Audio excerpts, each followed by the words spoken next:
Сәлем достар, сіздермен бірге салауатты өмір каналы.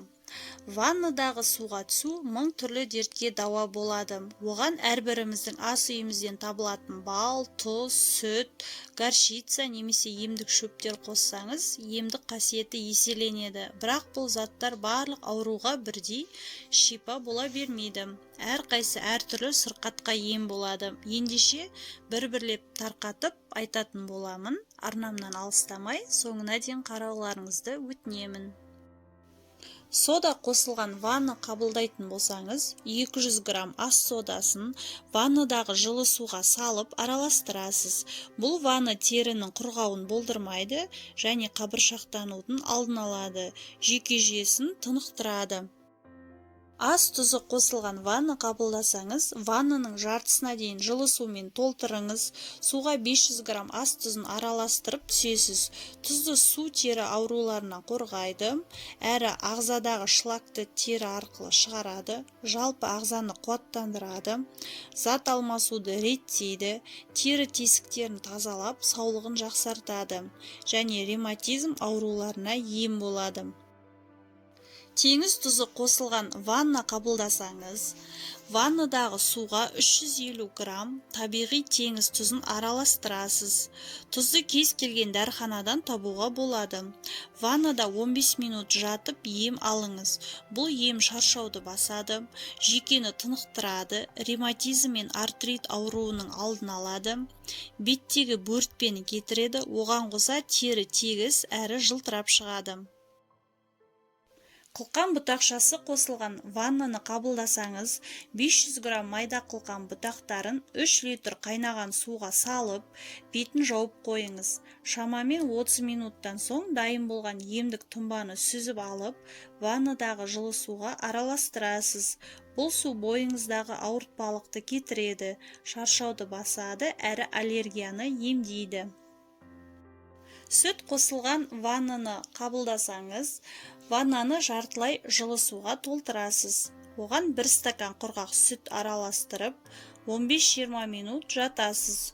Сүт қосылған су теріні шынықтырады, тартады, жұмсартады, жылтыратады, әрі қабыршақтануын болдырмайды. Емдік ванна қабылдаған кезде алдын ала ескеріңіз.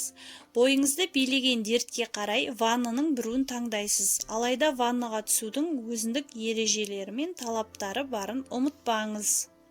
Біріншіден, ваннада 15 минуттан 25 минутқа дейін ем қабылдап жату керек. Екіншіден, судың температурасы 38 градустан жоғары болмау керек. Үшіншіден, емделу мерзімі 10-15 күннен аспауы керек. Төртіншіден, ваннаға түнде ұйқыға жатардан алдын ала түссеңіз, пайдасы жақсы болады. Егер таңертең қабылдасаңыз, бойыңыз балқып, күні бойы селқос жүруіңіз мүмкін. Бесіншіден, ваннадағы су тым көп болмауы керек. Көкірегіңізге дейін жетсе болғаны. Әйтпесе жүрекке кері әсерін тигізуі мүмкін.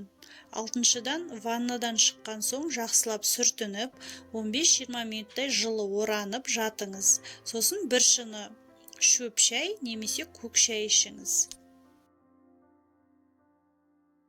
Бал қосылған ваннаға түскіңіз келсе, 2 стакан жылы суға 1 стакан табиғи бал қосып, жақсылап араластырыңыз. Бал толық еріген кезде ваннадағы жылы суға қосасыз. Бал қосылған су шаршауды басады, жүйкені тыныштандырады, бойыңызды балқытып, ұйқыңызды тыныштандырады, әрі теріңізді жұмсартады. Сірке суы қосылған ванна қабылдайтын болсаңыз, жартылай жылы су құйылған ваннаға 1 стакан сірке суын қосып, араластырыңыз. Сірке су дененің қышығанын басады, теріні ылғалдандырып, қабыршақтануды болдырмайды. Әсіресе түнде маса шағатын болса, ұйқыға жатардан алдын ала міндетті түрде сірке суы қосылған ваннаға түсіп алғаныңыз жөн. Жол желкен қосылған ваннаға түскіңіз келсе, яғни подорожник, 50 грамм жол желкеннің тамыры мен жапырағын 1 литр қайнаған суға салып, отқа қоясыз. 20 минуттай баяу отта қайнау керек. Белгіленген уақыттан соң тұнбаны сүзіп алып, ваннадағы жылы суға араластырасыз. Жолжелкен қосылған ванна экземаны, іріңді, жараларды және ісінген теріні емдейді. Желкек қосылған ваннаға түсетін болсаңыз, 50 грамм желкекті, яғни хрень, үккіштен өткізесіз. Оны қабатталған дәкеге орап, ваннадағы суға салыңыз. Емдік ваннада 15 минут жатсаңыз, радикулит, ревматизм, подагра секілді буын ауруларынан біржолата құтыласыз. Түймедақ қосылған ваннаға түскіңіз келсе, кеңдеу ұтысқа 100 грамм түймедақ, яғни ромашка гүлін салыңыз. Оның үстіне 1 литр су құйып отқа қоясыз. 15-20 минуттай баяу отта қайнаған соң сүзіп алып, ваннадағы жылы суға араластырыңыз. Бұл ванна тұмау тигенде, суықтанғанда, тері ауруларында керемет ем болады. Жалбыз қосылған ваннаға түсетін болсаңыз, жалбыздың, яғни мята жапырағы мен тамырын үгітіп 1 литр қайнаған суға саласыз. 1 сағаттай тұндырып қойыңыз. Осы уақыт өткен соң ыдысқа отқа қойып, 10 минуттай қақпағын жауып, баяу отта қайнатып аласыз.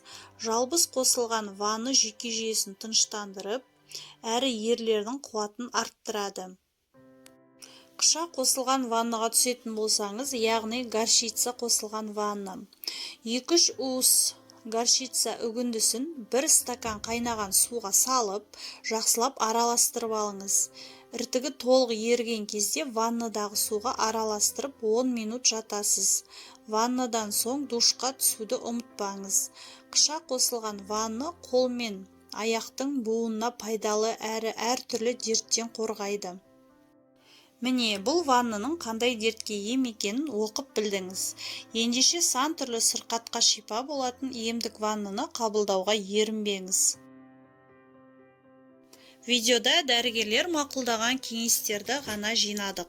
Оларды күнделікті өміріңізде қолданып көріңіз. Денсаулығыңыздың жақсара түсері анық. Егер сіз сау және табысты болғыңыз келсе, салауатты өмір салтын ұстаныңыз. Сіздерге салауатты өмір сүру салтын насихаттайтын боламын. Каналға жазылып, қазақша контентті қолдауларыңызды сұраймын.